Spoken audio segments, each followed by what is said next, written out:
I don't want to go to Oukasie because Oukasie is 55 years.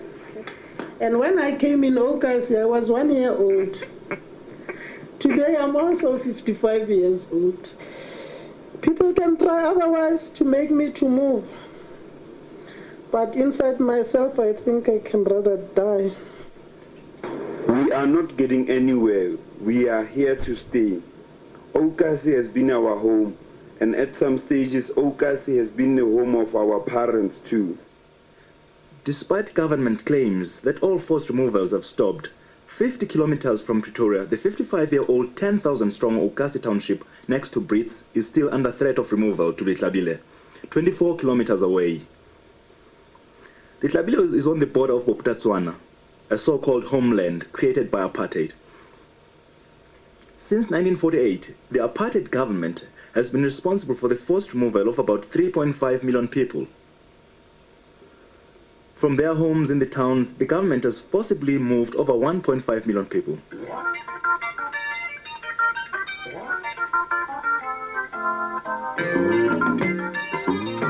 Most urban dwellers have been moved under the Group Areas Act, whereby urban areas are declared available for only African, colored Indian, or white residents. Under this act, people have been forcibly moved from places like Sophia Town, District 6, and Pageview.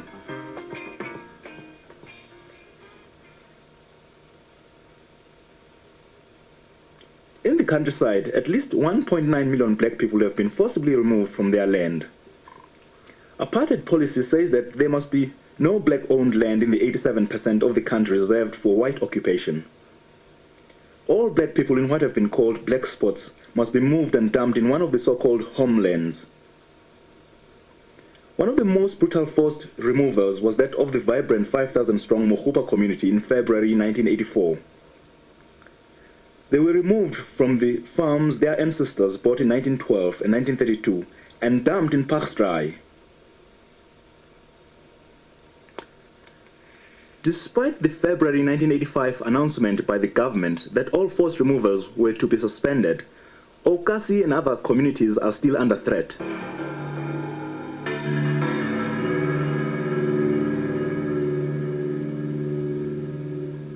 Oukasie, which means old location, was established in the 1930s.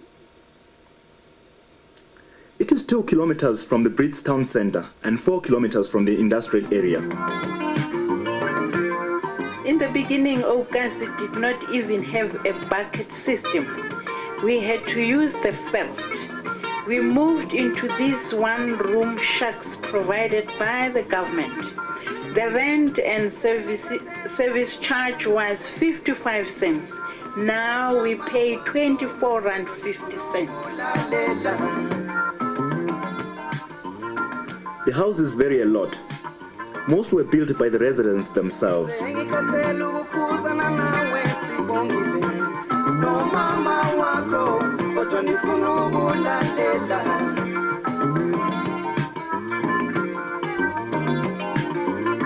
residents have spent a lot of money and time building and maintaining their homes.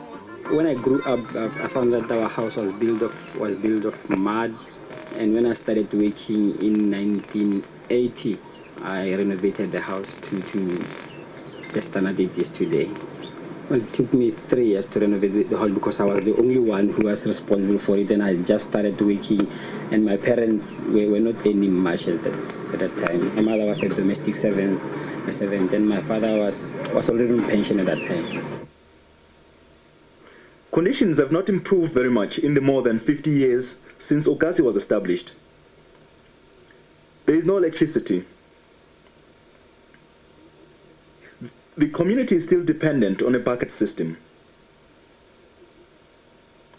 Drainage is poor. The roads are not graded. And there are only 50 taps for the whole community.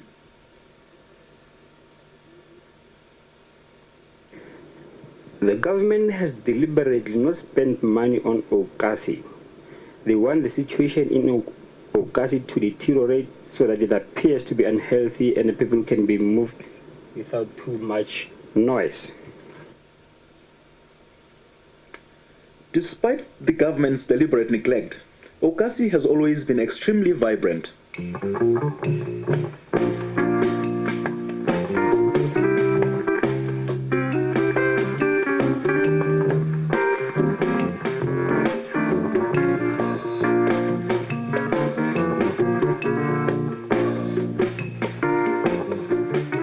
I like staying in Oukasie because I was born in Oukasie. I grew up in Oukasie, I schooled in Oukasie, and I've come to like the place. You know, I've come to identify the place with myself, and to like the place like I like myself. And the other thing is that in Oukasie, differently like in bigger townships, there is a sense of good relationship and a very strong social structure which has been built, which has not been tarnished too much by capitalism itself. Brits has grown a lot in the last 20 years.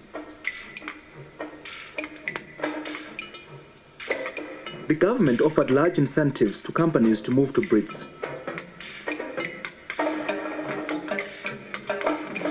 Many took up the offer.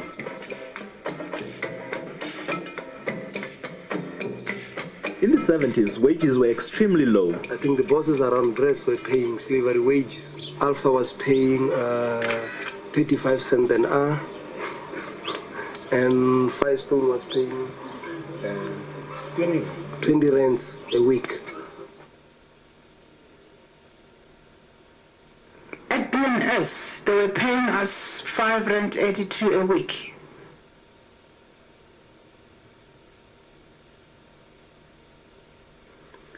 Workers did not take these low wages lying down. The trade union movement started in Brits in, I'd say, 1979, and it gained momentum in the early 80s, particularly 83.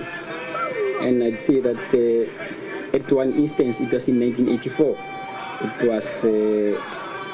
It was declared by the then Federation Bophuthatswana that the trade union movement in Brits was the strongest in the whole of South Africa. The unions forced up wages tremendously.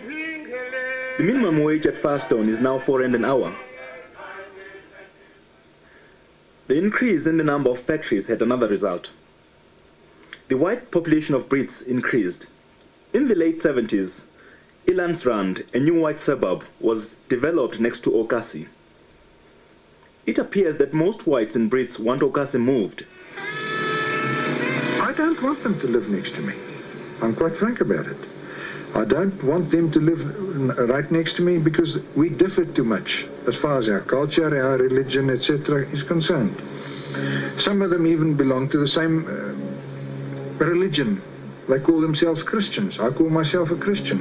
But I think I'm only being fair in saying let's keep them apart. Let's keep ourselves apart to the extent that we can live in peace. The white residents were strongly supported by the whites-only city council. The council played a major role in getting the government to support the move, and eventually the central government was also persuaded to wholeheartedly support it. The minister responsible, Mr. Chris Yenes, has said that Oukasie must be moved because conditions are unhygienic and the costs of upgrading are astronomical. The residents of Oukasie totally reject this argument. The reasons I can come up with why the government would like to move Oukasie is that firstly, since the 1976 uprisings, whites, are very reluctant, sitting next to black people, and in Oukasie, whites are actually neighbors of black people, and I think we should understand it in that context that blacks are not neighbors to whites. Whites are actually neighbors to blacks because this new white suburb, which is next to Oukasie, started in the 80s, and Oukasie has been there, for more than 50 years, I'd say.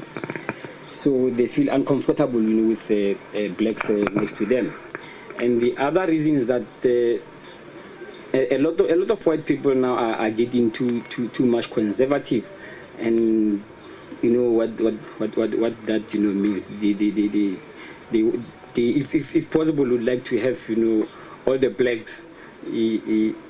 blacks staying alone in their own republic somewhere else, even if it can be in the sea.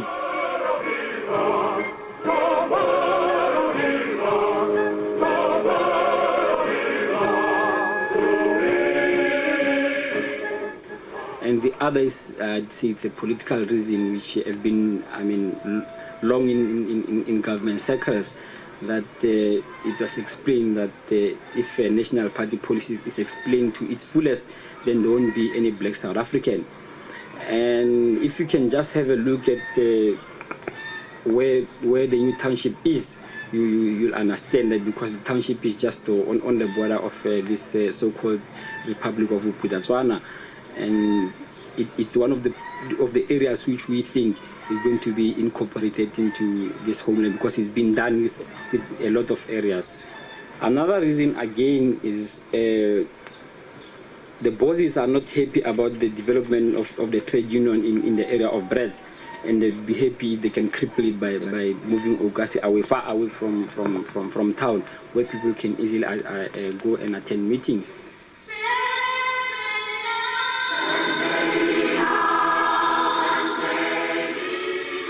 The attempt to move Oukasie really got going in the first week of December 1985. On the 7th of December 1985, the community councillors were going around with loud hailer telling people that there'll be a meeting at 10. But when they came back, they came with bad news that the township has got to move within the next 3 weeks. The people did not accept this. They decided to hold a meeting the next day.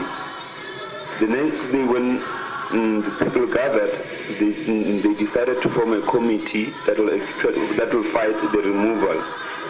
That was when the action committee was formed.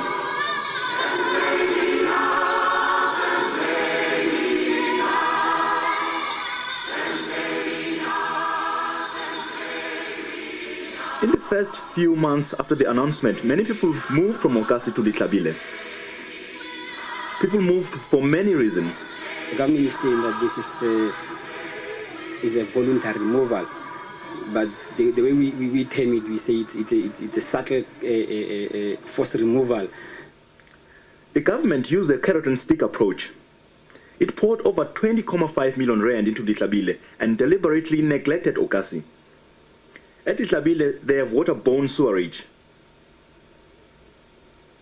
good drainage, graded roads, taps to each house, and large plots. People, however, have to build their own houses. Litlabile certainly gave the rich the chance to expand. People who've built their houses by brick were getting compensation of about 5,000 rand. Immediately this house would be knocked down so that no one could actually come in and occupy it. People got tempted with this compensation because we've got a very high unemployment rate in Brits, which is about 52%. One other method which the government used was they were encouraging churches to move to the new township of Litlabile. People were moving because they felt obliged to move because their church had moved. The local authorities also refused to allocate vacant sites and houses to Oukasie residents. This was eventually successfully challenged in a Supreme Court application, and a government house was allocated to the applicant, Moshe Mahlaela. A very important factor that pushed the residents to leave was the climate of fear that was created when community leaders were attacked by vigilantes. On the 28th of May, around about 2 in the morning, that's where this thing, the bomb exploded, you know. I personally didn't hear when this thing was thrown in, but my wife could hear that the thing thrown inside. Then she woke me up. I went to approach the thing that was thrown inside, thinking that if it's a petrol bomb, maybe I might defuse it by throwing a blanket over it. So as I knelt down, the thing went off. As I tried to go and take the wife out, it was the time that I thought that she felt unconscious. And as I was sitting next to her, trying to wake her up, that I couldn't stand any longer.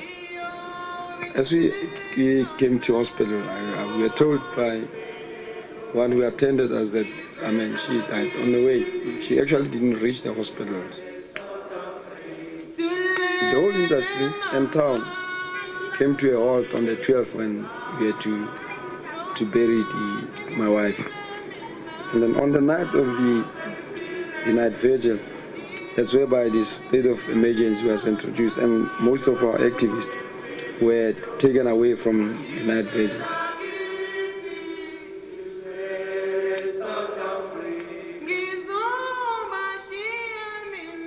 Despite all these pressures, 2/3 of the community stood firm. By August 1986, the GG government removal trucks were no longer coming into the township. On the 21st November 1986, over 2,000 adults signed affidavits that they did not want to move and that they wanted the PAC to represent them. The Brits Action Committee commissioned a team of experts to do a study on the feasibility of upgrading Oukasie. The report revealed that with a modest expenditure of ±4 million rand, the township could be upgraded. The unions also played a vital role. The trade union movement played a very vital role. It organized meetings with the local industrial association, the powerful FCI, that is the Federation Chamber of Industries, and SIFSA, the Steel Industrial Employees Association of South Africa. It was through these forums that employers in the area of Brits could be persuaded not to encourage people to move, and that the employer federations concerned would make representation to the government to stop the removal. The residents of Oukasie were now becoming confident that they would not be moved, but the government had another trick up its sleeve. On the 17th October 1986, Mr. Chris Yenes announced the disestablishment of Oukasie. The disestablishment meant that the area was no longer set aside for African occupation. Residents were now squatters in their own township. The disestablishment created some panic and more families left. However, most residents remained firm, and despite the disestablishment, the community has gone from strength to strength. In order to counter government propaganda, the Brits Action Committee, together with the youth, organized a socio-economic and health survey of the whole community. The health survey showed that health in Oukasie, although not ideal, is certainly no worse than the average black township in South Africa. The socio-economic survey showed that Oukasie residents did not want to move, and that for many, a move to Hlabile would make their situation a lot worse. I don't want to move because I've grown up in this place. I know all the corners of this place. I know who can help me if I need help. The town is nearby, and if I need to buy something, I can just walk to town. If I'm suffering and need firewood, I just go up the hills and collect some wood. Also, my father has been buried in Oukasie, and I don't see why I should leave my father alone at this place and move to Hlabile. What can I do in this place of Hlabile, indeed? because A, I'm not working, and B, I've got no husband. My kids, even though they have passed Form 5, they cannot find jobs. They are all at home because of this recession. So on those reasons, I still say I can't and I don't want to go to Lekabili. I don't want to move from Oukasie because I grew there and born there almost. My mother and father died there in Oukasie. My brothers and sisters are all grown up there in Oukasie. I won't go because I have no money to go to Lekabili. I can hardly buy one brick. So with what can I build a house, because I have no money for one brick. But I think I've heard so many of the people in the Lekabili, they already cry in tears. They want to come back to Oukasie. They don't know how can they come back. They are just like Matela, having no money. Now they can see they cannot build a house and they live in a small zozo. Instead of preparing to move, the women of Oukasie organized themselves and formed the Brits Women's Organization. They are planting vegetable gardens and maintaining the parks, roads and general area. I like the women's organization in Brits. They are very strong. Yes, in Oukasie we don't mind to show everybody and to show the world that we want to stay in Oukasie. Sometimes we women, we just stand up and go to the road and try to carry some stones and sands, and we are trying to make our road ourselves. Even our kids, the taxi drivers, they did also try their best to fix the road.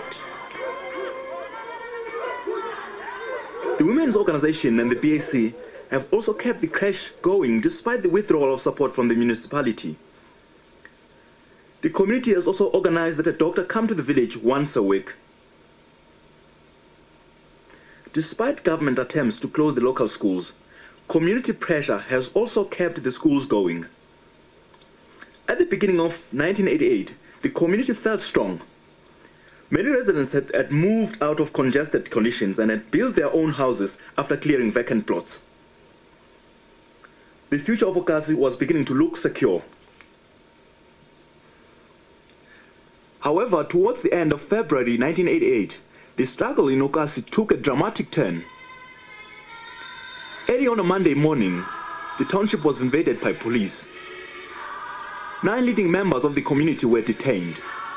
2 days later, another 6 community leaders were detained.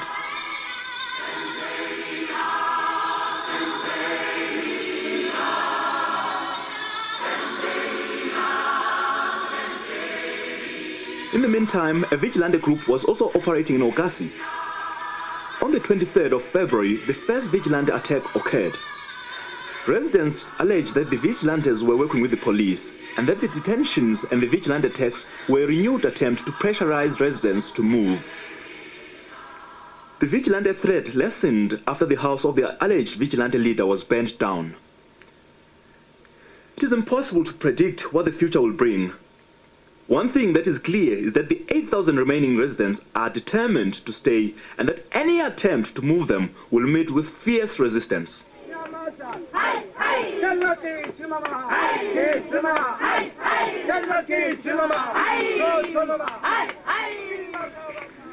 love Oukasie. We are here to stay. Stop killing us. Oukasie is us. We're gonna reside here. I wish to make it clear to anyone, we are not going to allow anyone to move us.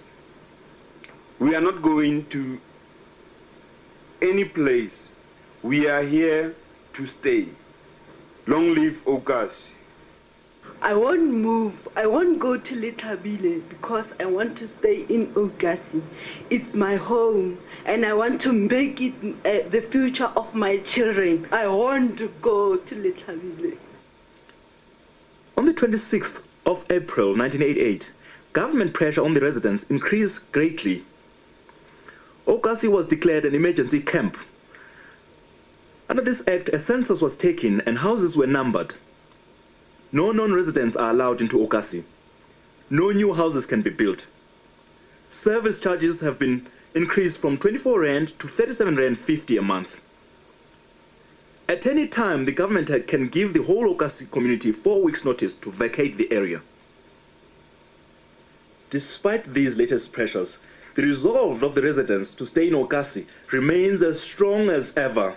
Oukasie is my home, and I won't leave Oukasie. Even if you think you want to kill me or put me in jail and do whatever you think you want to do, if God is with me, I'll always come back to Oukasie because it's at my home. I can't get no food, but the food down there. People in my boss, they work down there. I can't get no work, but the work down there. People in my boss, they shelter down there. I can't get to boom, but the palace down there.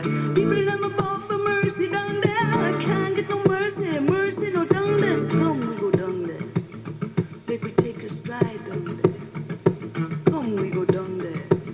Make we forward down there. Gonna body top of body top of body.